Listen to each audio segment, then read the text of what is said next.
আসসালামু আলাইকুম, আমি মোহাম্মদ শাহিনুল ইসলাম। শাহিন এডিএল এর ইউটিউব চ্যানেল থেকে জানাই আপনাদেরকে স্বাগতম। তো আজকে জানবো আমরা গরু মোটা তাজাকরণে, বিশেষ করে এই গরু পালনে ভাত খাওয়ার কি কি ক্ষতিকর এবং আসলে আমাদের ভাত খাওয়ানো উচিত কিনা। তো আজকে যে গরুগুলো দেখাবো, এই গরুগুলো পালন করা হয় ভাত খেতে না দিয়েই। তো আমরা দেখি এপাশে এগুলো ভাত খেতে না দিয়েই কিন্তু এই গরুগুলো পালন করা হয়। তো আমরা আজকে জানবো সেটা হলো ভাত খেতে দিলে এর ক্ষতিকর দিক বা আমরা কেন ভাত খাওয়ানো এড়িয়ে চলবো। তা আসলে আগে জানি আর ভাতের ক্ষতিকর কি। ক্ষতিকর হলো ভাত আসলে গরুর জন্য একেবারেই উপকারী না, কারণ গরুর পাকস্থলী তৈরি হয়েছে মূলত আঁশযুক্ত খাবার হজমের জন্য। সেটা হলো ভুট্টা, ভুসি, খৈল এবং আমরা যে ঘাস, অনেকে আমরা মোটা তাজাকরণে কিন্তু ঘাস খেতে দিই না। তো আমার এই প্রান্তিক এই যে খামার ঘাস আনছে, এটা ঘাসও খাওয়াই। অনেকেই কিন্তু মোটা তাজাকরণে গরুর জন্য মনে করে এই গরুর জন্য কোনো ঘাস লাগবে না, এটার জন্য শুধু গাভী গরুর ঘাস দিতে হবে, কিন্তু না, এই গরুরও ঘাস অবশ্যই প্রয়োজন। তো এই ভাত খাওয়ার যে আর ক্ষতিকর দিকগুলো, ভাত দ্রুত পাকস্থলীতে যে এটা জাবর কাটাতে সহযোগিতা করে না, ফলে অনেক সময় ভাত পাকস্থলীর নিচে জমে থেকে গ্যাস সৃষ্টি হয়। এর কারণেও কিন্তু পেট ফাঁপা, বদহজম সৃষ্টি হয়ে থাকে। এবং ভাত তদুপরি অনেক সময় গ্যাস সৃষ্টি হয়ে ফুড পয়জনিং, যেটা খাদ্য বিষক্রিয়ায় এটা পরিণত হয়। আর ভাতের সবচেয়ে আর একটা খারাপ দিক হলো ভাত পুষ্টির ভারসাম্য নষ্ট করে, যার করে গ্রোথও কম হয়। আবার দুধ, গাভী গরুতে দুধ উৎপাদনও কমে যায় এই পুষ্টির ভারসাম্য কম হওয়ার কারণে, ভাত খাওয়ানোর কারণে।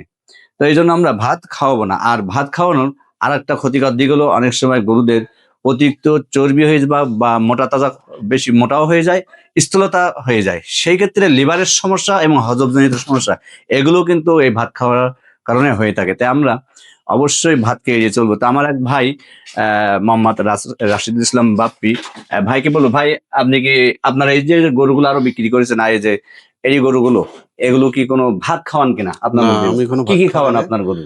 আমি গরুকে মোটা তাজা করানোর জন্য ওই যে ভুট্টা বা ভুট্টা, ভুসি, পালিশ? পালিশ এইগুলো কোনো কিছু ব্যবহার করি না। আচ্ছা, যাক, মোট কথা ভুসি দিয়ে বা কাঁচা ঘাস, কাঁচা ঘাস কাঁচা প্রতিদিন ঘাস দুপুরে আমি বা ভিটামিন যে পাউডার, যেগুলো আমরা মোটা তাজা জি ব্যবহার করি, এগুলোই জি সাধারণ খাবার। কোনো পোল্ট্রি ফিড না না না, কোনো পোল্ট্রির বা ফিড আমি কোনো ব্যবহার করি না। ভাত না। না, এ বাদেই আপনি ভালো ফল পাচ্ছেন কিনা? হ্যাঁ ভাত অবশ্যই না খাওয়াই, অবশ্যই। ভাত ভাত না না খেতে খাওয়াই তো দিয়েও কি আপনি অবশ্যই ভালো ফল অবশ্যই। পাচ্ছেন কিনা? এই আমার গরু এখনো 1 মাস হয়নি কেনা। এই যে গরুটা, এই গরুটা কেনা, এটা হ্যাঁ এটা এখনো এগুলোটা 1 মাস হয়নি। আচ্ছা, এগুলো সব ভাত না দিয়ে তো আপনি ভাত না পালন দিয়েই করেন। পালন করছি। তো ভাত না দিয়ে পালন করে উপকার কিনা আমাদের খামারে একটু হ্যাঁ হ্যাঁ, বলবেন? অবশ্যই ভাত না দিয়েই গরু পালন করার নির্দেশ দেবে। এই কারণে, কারণ ভাত খাওয়াইলে যে কোনো সময় ফুড পয়জনিং হয়ে যেতে পারে। আপনার হয়েছে তো এর আগে? আমার এর আগে একটা ঘটনা বলি। এই যে গরুটা আনছিলাম, ভাই চিকিৎসা করছিল আমার, হাট থেকে আনার পরে 2 দিন পরে দেখি গরু আর খাওয়া দাওয়াই করে না। তো ভাইকে খবর দিলাম, ভাই বললো যে সমস্যা কিন্তু তো যেখানে হয়ে ছিল গেছে। ওখানে কিন্তু ভাত হ্যাঁ, খাওয়াতো, আমি যেখানে ছিল শুনছি। সম্ভবত ওখানে ভাত খাওয়াতো। এটাও শুনছি ওখানে ভাত তো খাওয়ায়। যাই হোক, তাহলে আল্লাহর ভাত খাওয়ার মেহেরবানিতে। কারণে অনেক উপকার কিনা আপনি হ্যাঁ দেখছেন, হ্যাঁ কিন্তু না খাওয়াই তো উপকার পাইছে। হ্যাঁ হ্যাঁ, অবশ্যই। তো আমি পরবর্তীতে শুনছিলাম তাদের কাছে, তারা বললো যে বাসায় যে ভাত নষ্ট হইতো, এগুলো এগুলো খাওয়াইছে। এতে দিত, যার কারণে সমস্যা হয়েছিল। তো এই জন্য আসলে শুনলেন আমার এই বাপ্পি ভাই, রাশেদ ইসলাম বাপ্পি ভাই রেগুলার গরু মোটা তাজাকরণের প্রান্তিক খামারি, 4-5টা করে গরু পালন করে।